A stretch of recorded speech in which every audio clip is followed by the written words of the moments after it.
Welcome to another episode of the Comms Shift podcast. I'm your host, Bruno Bin, and if this is your first time listening in, this podcast is all about elevating communications at your business. If you want to subscribe, go to smarp.com/thecommsshift. That's SMARP.com/thecommsshift. All together, no hyphen. Today, we are in beautiful Amsterdam, and I am delighted to be joined by the one and only Mr. Mike Klein. Mike, how are you? I'm pretty good, actually, managing to navigate through the months of darkness here in Northern Europe, but otherwise doing well.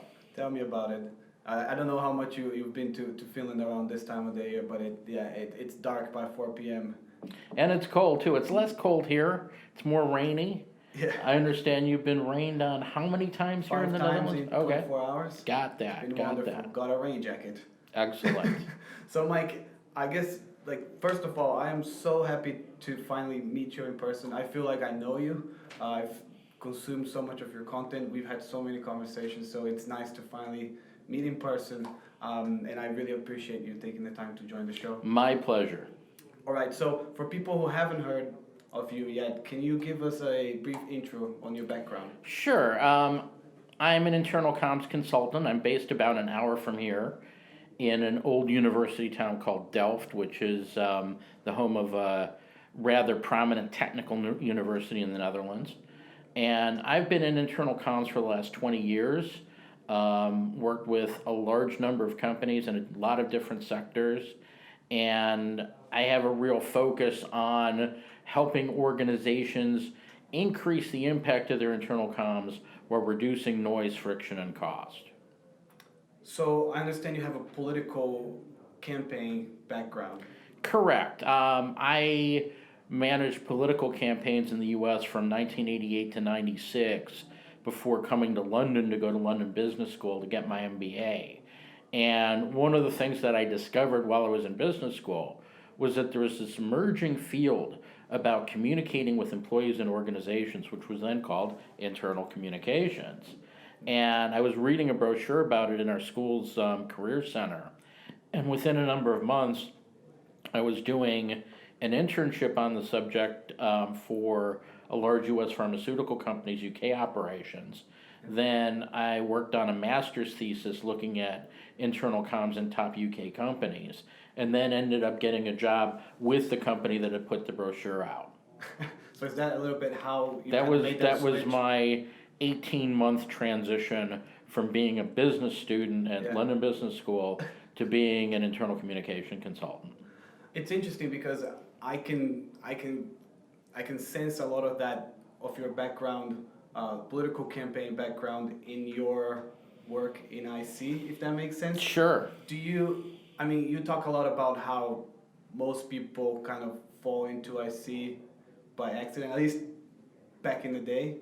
Maybe that's changing a little bit now. It is changing a little bit, but I mean, one of the things I like to say is people don't spend their childhoods wanting to be internal communicators. They don't have trading cards for life likes of Steve Crescenzo, Chuck Goes, Brad Whitworth, and some of these guys who we consider legends in our field. Yeah. You don't really hear about these folks when you're 8 or 9 or 10 and sitting in a suburban park somewhere. Yeah. You hear about them by stumbling into the field, or increasingly, and I'm saying increasingly because I've just done a research piece looking at millennial leaders in the internal comms field. Yeah. What we're starting to find is that they already know about internal comms, and when they start working in organizations and other capacities, they seek opportunities to move into internal comms. So that's an interesting and I think positive trend. People who came in the 90s and in the 2000s mostly came into internal comms because they bumbled into it or stumbled into it, and then discovered that internal comms has an enormous amount of power in helping organizations achieve their outcomes. But what we're seeing now is that people are seeing IC as something valuable that they want to be a part of. Still, people aren't going straight in IC from college for the most part. And I think that's a good thing too, because I think you need to get a sense of the overall business context to understand what employees can do to improve performance in that context. But I think once you have that, then, once you have that appreciation, then being able to take that appreciation and turn it into outcomes, actions, and outputs, Yeah. is, an outstanding opportunity. I think that trend with millennials that you were finding as well is a very positive thing for IC. Absolutely. I think just the general trend to see, more millennial leaders coming into the internal comms space and moving into leadership positions. Bearing in mind that the oldest millennials are turning 40 now. So, I mean, this is the time that leadership transition normally takes place. The most interesting finding that I found in the research was that millennial IC people have a total appreciation for the multi-directional nature of communications as it's emerged today. Even as, older communicators and particularly older leaders still talk about the difference between one-way and two-way communication. I have news for you all. Two-way communication is dead. You bring a smartphone into a meeting and you're tweeting or you're even just checking your messages. There's no one-way or two-way communication going on. You are actively open to all kinds of streams of communication coming in from any part of the world and any part of your organization at any time. We live in a multi-directional communication world, and the good news is that a lot of millennials see this. I've been talking about this for years, but it's largely fallen on deaf ears. Now people are getting it.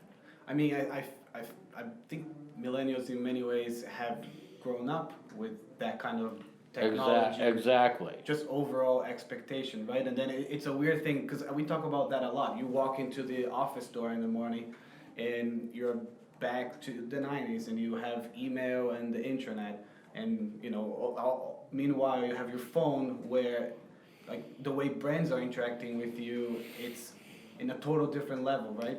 Different context, and it's at the same time as what's going on in your workplace. I mean, yes, there are a lot of people in jobs where they don't bring their phones to work, but there are a lot of people, particularly in coordinative roles, salespeople, managers, leaders, writers, connective type people who are continuously being engaged in multiple directions at multiple times.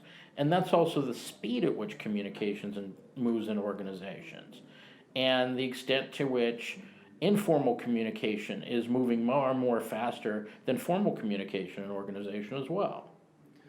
So Mike, you're a pretty international guy, you could say. You've lived in 6 different countries. Yeah.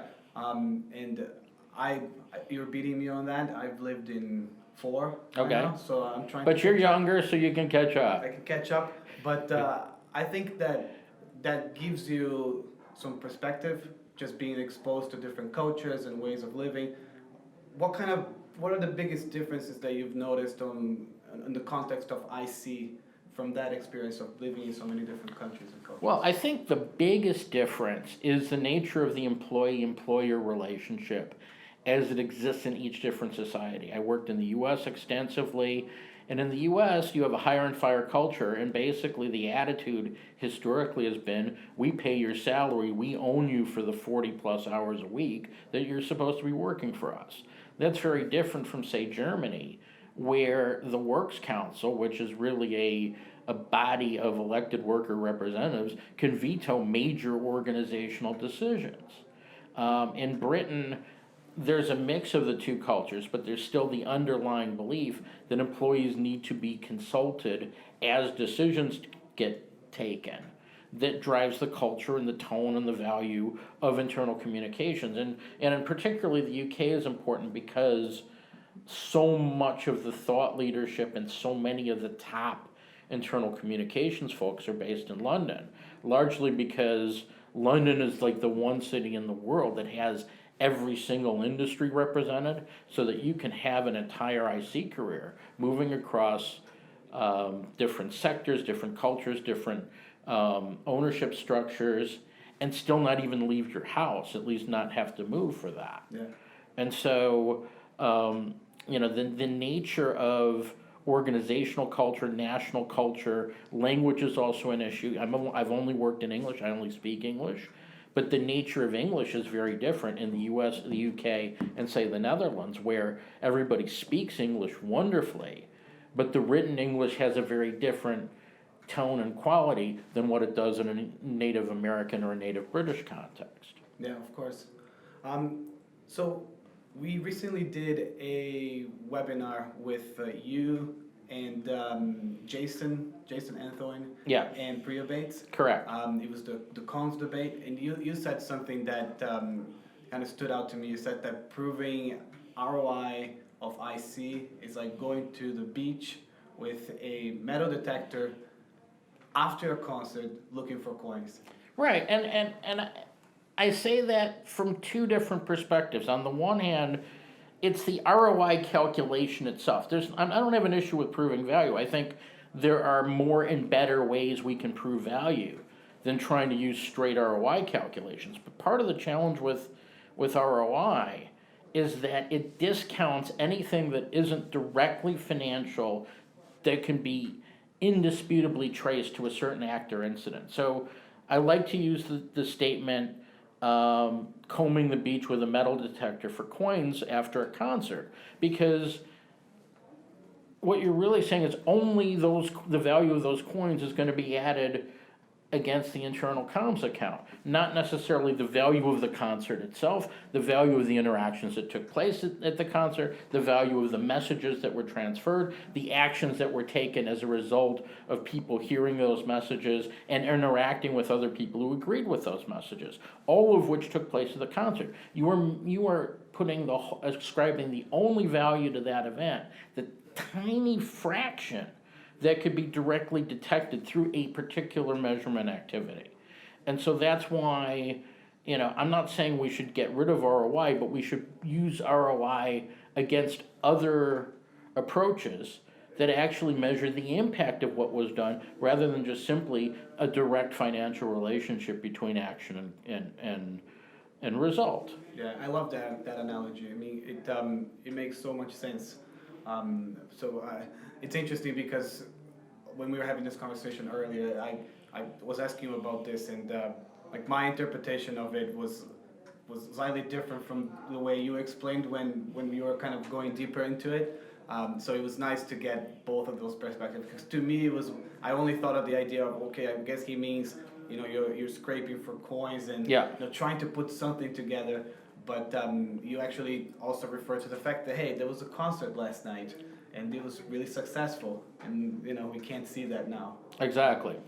So Mike, we've been talking a lot about this concept of enterprise search terms, and I know it's something that you've talked about as well. We've had conversations about this. I guess, can you just maybe explain to our listeners what we mean by enterprise search terms in IC? Well, let me take a step back and talk about what it is we're trying to measure. One of the things that's really a huge conversation in the IC world is measurement. But a lot of the measurement isn't necessarily of stuff that reflects where the organization's going and how IC is developing impact. And one area, and particularly there's not been a lot of talk about measuring the languages used in an organization, but if you can see and track and follow the extent to which language is used in an organization, you can have a pretty good idea what the priorities are and how people feel about those priorities. And Sean Williams, who's one of the smartest people in internal comms, came up with a suggestion when I was doing some research a while back about the role of enterprise search as a source of information about what terms, what words people are using to describe things that are going on in the organization, and a way to see how important they are. Simply put, if you have a list of the top 20 enterprise search terms used by day, so if the number one is canteen menu, so obviously you're not that interested in people being that interested in canteen menu, but then you look at number two, and is number two performance optimization as part of, say, an organizational performance optimization program, or is it cost cutting, or is it something that's in the newspaper or in the news, I should say, or is it something that's being rumored internally. You can use enterprise search to get much deeper insights, or particularly the enterprise search terms that people are using, to get much deeper insights into what's on people's mind, what are they interested in, what do they need information about, and about the trends and the developments that take place over time. Is something increasingly popular? Does the popularity of something go down? Do the words used to describe that thing change? And how do they change? And do they change backward and forward? And then you have some ability to intervene as an IC function to either raise visibility of a particular term or put things into context and address certain issues. So imagine, let's assume you have enterprise search term working for your company. You can leverage that technology. When would you use that versus a survey? How do you combine those? I like to use surveys for more depth. I mean, if you're really using enterprise search to track hot issues within your organization, you still need to know why they're hot, you still need to know what's causing the heat, and you need to, get some idea of where that conversation is taking place in the organization. Now, enterprise search, you may well be able to track that geographically or demographically, but you could certainly use surveys to check that demographically or geographically, probably a little bit easier. Yeah. Because enterprise search as, pulse check is still very much in its infancy right now. Yeah.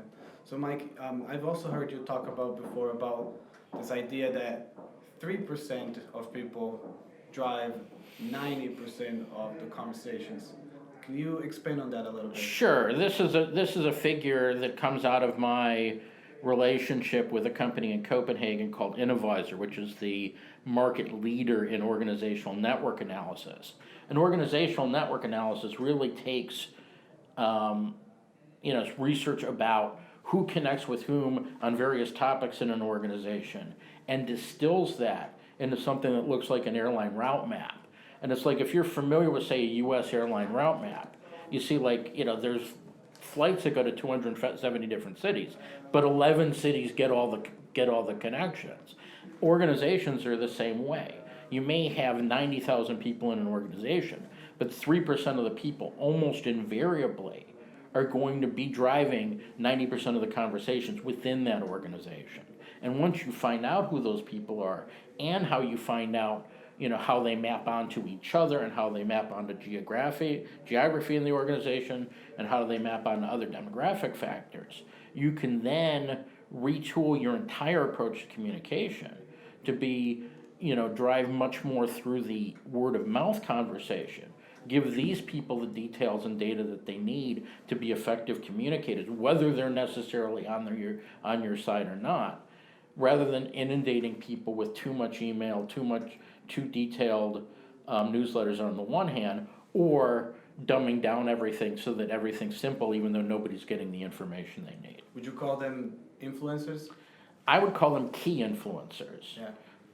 At a certain level, a lot of people have some influence. So, example, I was doing an influence analysis project for a global law firm based in London. And we looked at, how many people kept showing up in the surveys that we were doing with them. What we found was that nearly everybody was influential to somebody, but that a far smaller group was influential to a much larger audience. That's really how the 390 rule works. Would you say that those would be the people that you would want to kind of leverage in, say, situation of an M&A? Well, M&A is a perfect case for using or for identifying and engaging key influencers, because the key influencers by and large all have a stake in being seen as critical moving into the next stage.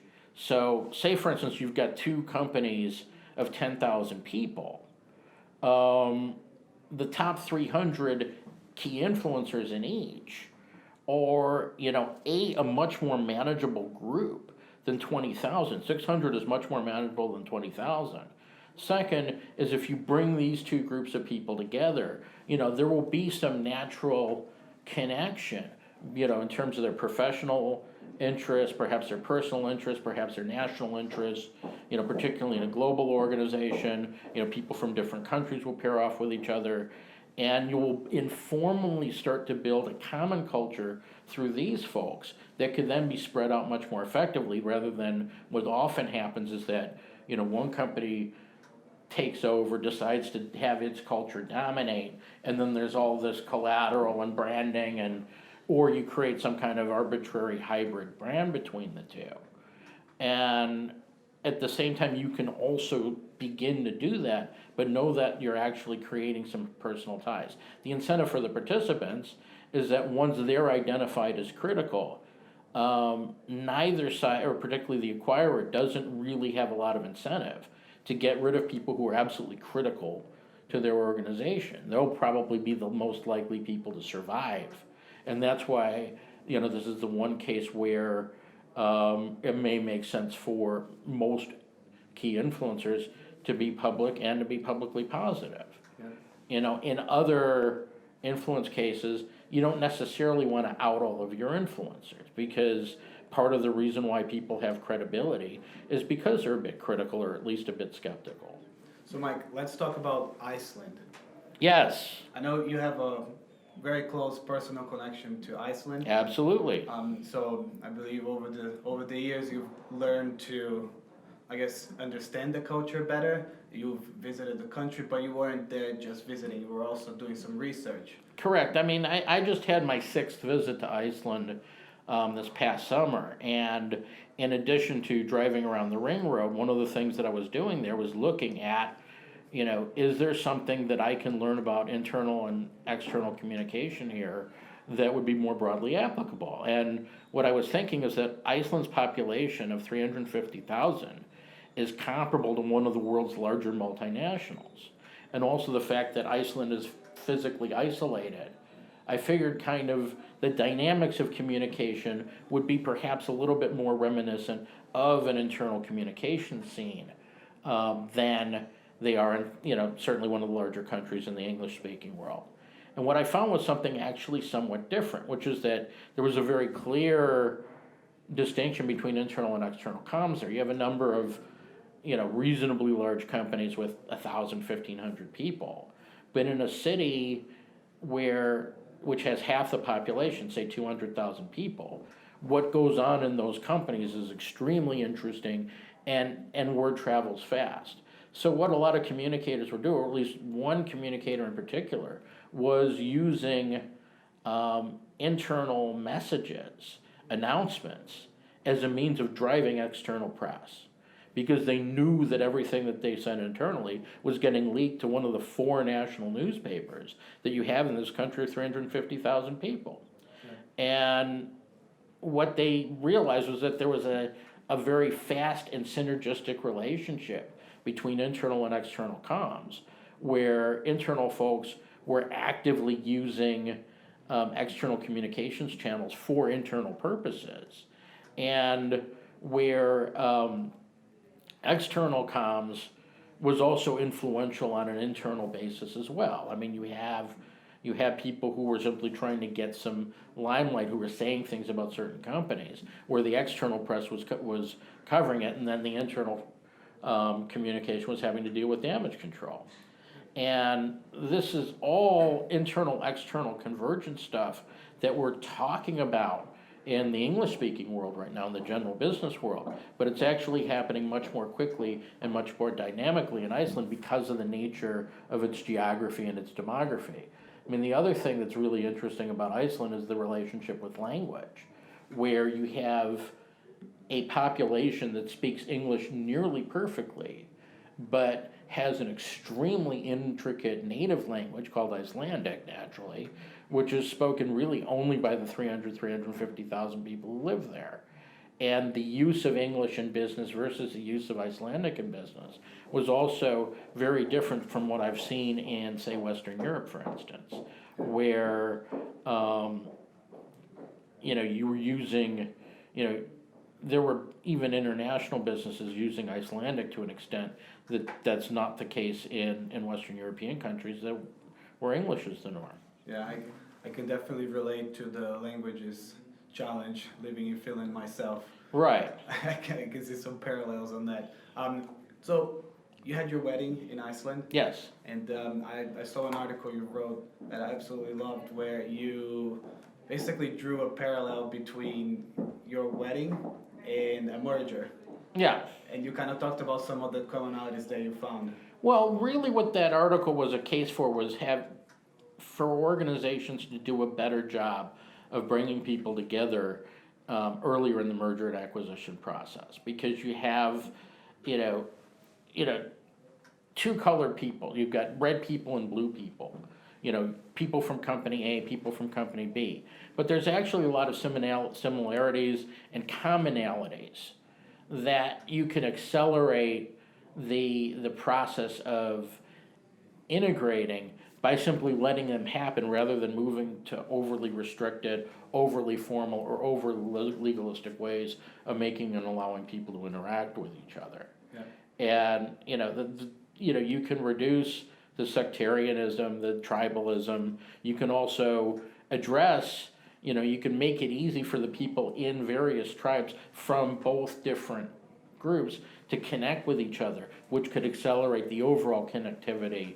Yeah. For example, having the engineers from one side and another side, bond with each other as engineers rather than be positioned as opposites. And I mean, of course, it depends on what the organization is up for, the acquiring organization's up for doing. Whether it's just simply, what they want to achieve through the merger. That's got to be the dominant factor, whether it's necessarily what we would consider morally the right thing or not thing to do, because we're not the owners.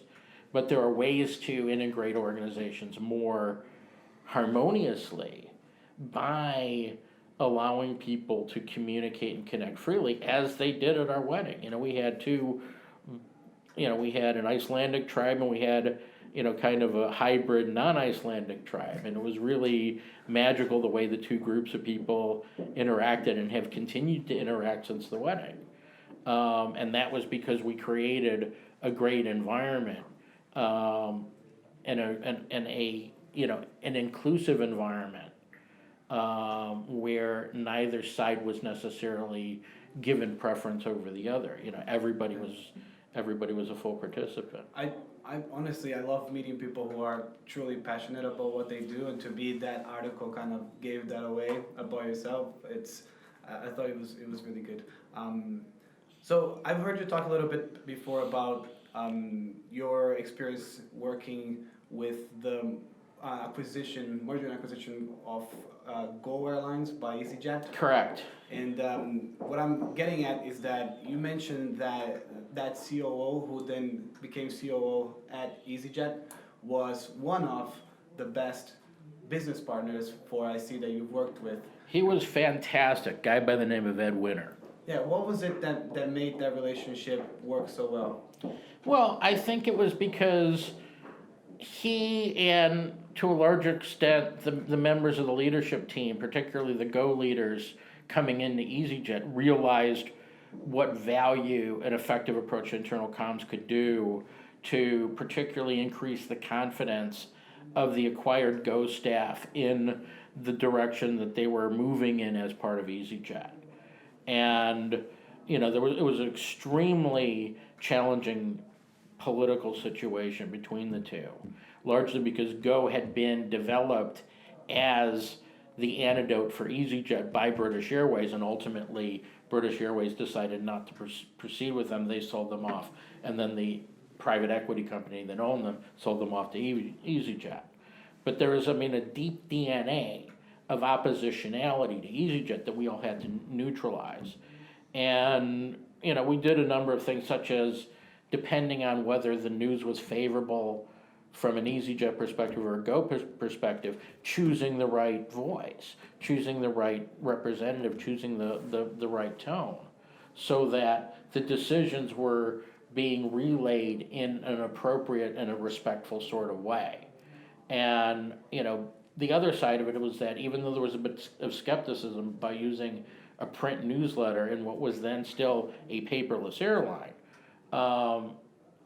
the extent to which people were hearing the words that were in the newsletter, which were coming from them to a certain extent, was the extent they realized that what we were doing was working. And they wanted to be supportive of it rather than interfere with it. And, there were a number of times where, I was writing some stuff for Ed, and Ed said, I trust you, you know what you're doing. I look forward to reading it when it publishes. Yeah, so there's a big element of trust there. Big element of trust, but also a big element of alignment. Yeah. The trust wasn't just simply that we liked each other, it was because he knew full well that I was pushing what he needed to be pushed, and that we were totally on the same page. So it's also that alignment referring to the fact that you are basically, aligning all of the IC work around what's important for him. Exactly. So Mike, on the topic of strategic services, why do you think that's an important area for internal communications teams? Well, I think there's a real challenge in the internal communications world right now, where you've got internal communicators who are really pressed, and I say this having done a fair amount of research with them. They're really pressed in terms of, their tactical responsibilities, being, having to be tactically perfect, having to be, continuously busy in order to justify their continued support from their organizations, particularly in organizations in relative steady state type environments, that when things happen that require strategic help, that they don't necessarily have as much or as fast strategic capacity, ability to pivot, if you will, as they need. And one of the things that I think vendors are going to be able to do and are going to need to be able to do, within maybe the next year to 3 years, is to build on the experience that they're having with the dozens or hundreds of clients that they have, to distill the strategic truths, the strategic commonalities, the strategic insights from that work, bring in folks like me or folks like other IC consultant specialists to actually help their clients with the strategy required to help their organizations achieve their objectives, and in so doing be able to continue the lifespan of their installations in those organizations. Yeah. So Mike, I want to thank you first of all, but before we wrap this thing up, I want to play a little game. So Okay. I'm the marketing guy, you're the IC guy. I'm going to throw at you a channel or some kind of marketing first initiative, and Sure. I want to hear what's the internal version of that, Okay. in your opinion. So, brand. Well, there's brand all over the place. I mean, just because, you might not have your own logo, but there are plenty of internal entities and people who have personal brands or organizational brands. I mean, don't tell me your HR department doesn't have a brand. Website. Obviously intranet or tool, or your web tools or your app tools. But the other thing is that you can use externally parked websites to drive internal messages. I mean, certainly a place like Iceland, you might see something like that be a fairly common occurrence. Direct mail. Direct mail. I did direct mail as a political consultant 20 years ago. I still think there's some value in, physical print showing up at people's houses. You just got to be really, it's got to be worth opening the envelope. Push notification. Don't push me too much. That was a tricky one. All right, Mike. Well, I think on that note, I just again want to thank you so much. I'm really glad that we finally got to meet. And, Likewise. For our listeners, that's a wrap. Make sure you subscribe. If you want to be a part of our community, visit smarp.com/thecomshift. And that's a wrap for now. Thank you.